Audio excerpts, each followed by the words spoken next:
গত পরশু ছিল অমাবস্যা। তাহলে বাক্যটি জাস্ট 3টি অংশে বিভক্ত হচ্ছে, জাস্ট এর মধ্যে 3টি অংশ রয়েছে। তাহলে এখানের মধ্যে জটিল যে অংশটা রয়েছে দুটো, একটা হচ্ছে গত পরশু আর অমাবস্যা। এই দুটো যে বাংলা শব্দ, এদের সঠিক ইংরেজি তৈরি করতে পারলে বাক্যটা সহজেই কিন্তু গঠিত হবে। সুতরাং দেখা যাক কিভাবে বাক্যটি গঠিত হয়। তাহলে আমরা বলতে পারি যে গত পরশু ছিল অমাবস্যা। গত পরশু অর্থাৎ আমরা কি করব, আমরা যদি গতকাল করি তাহলে গতকাল করলে কি করব, আমরা স্টার্টে করব গতকাল।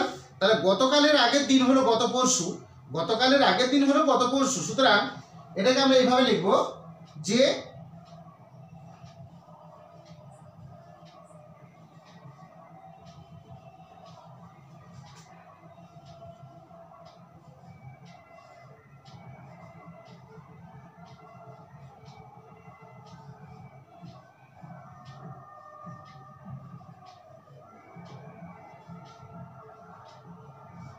দেখুন আমি এইভাবে লিখব দ্য ডে বিফোর ইয়েস্টারডে, অর্থাৎ ইয়েস্টারডে গতকাল, দ্য ডে বিফোর অর্থাৎ ইয়েস্টারডে গতকালের আগের দিন অর্থাৎ গত পরশু।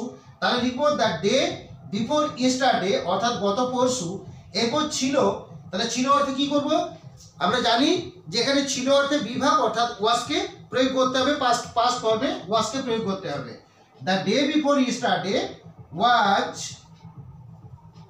অর্থাৎ ছিল, দ্য ডে বিফোর ইয়েস্টারডে ওয়াজ কি ছিল, অমাবস্যা। অমাবস্যার ইংরেজি কি, অমাবস্যার ইংরেজি, যেহেতু অমাবস্যাতে নতুন চাঁদ তৈরি হয়, সুতরাং যেহেতু অমাবস্যার তিথিতে নতুন চাঁদ তৈরি হয়, সুতরাং এই অমাবস্যাকে ইংরেজিতে বলা হবে ঠিক এরকম একটা ওয়ার্ড, যে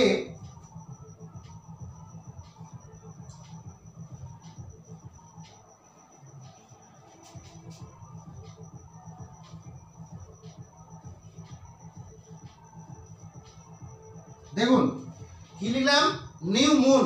যদিও আমি ইচ্ছাকৃত করে এল এবং এমটা বড় করেছি।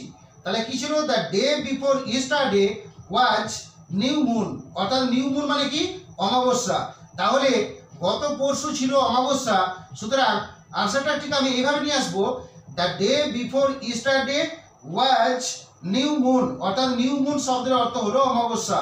সুতরাং গত পরশু ছিল অমাবস্যা, আনসারটা আসবে the day before yesterday was new moon.